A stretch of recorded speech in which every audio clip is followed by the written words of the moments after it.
మనము కోల్పోయినటువంటి మనుషులను బట్టి ఎంతగానో సంతాపము తెలియజేస్తూ ఉన్నాము.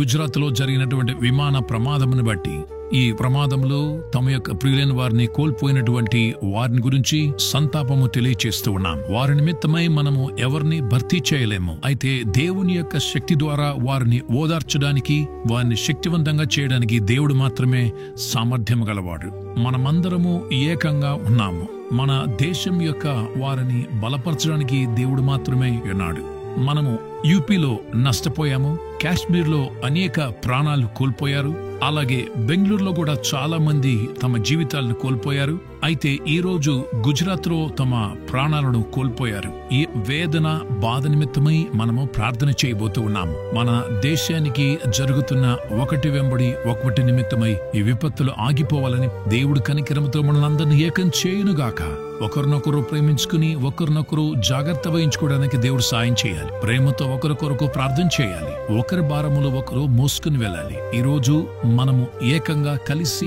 వచ్చాము కాబట్టి వారిని ప్రేమించడానికి, వారిని గురించి జాగ్రత్త వహించడానికి ఈ సమయంలో దేవుడు మన దేశాన్ని స్వస్థపరచును గాక. తమ ప్రియులైన వారిని కోల్పోయిన వారి హృదయాలను దేవుడు స్వస్థపరచును గాక. తండ్రి, వారి స్వస్థత నిమిత్తమై ప్రార్థిస్తూ ఉన్నాము. మీరు మాత్రమే వారిని స్వస్థపరచగలరు. మీరు మాత్రమే వారిని ఓదార్చగలరు. ఇదేంటో మీకు తెలుసు నాయన. నీవు కల్వరి శిలువలో శ్రమలను సహించావు. మీ పిల్లలను జ్ఞాపకం చేసుకుని వారిని బలపరచండి. మా దేశాన్ని కాపాడండి. ఏకంగా ఉండడానికి సహాయం చేయండి. ప్రేమతో మీతో కూడా కలిసి ఒకరు భారంలో ఒకరు మోసుకోవడానికి సహాయం చేయండి.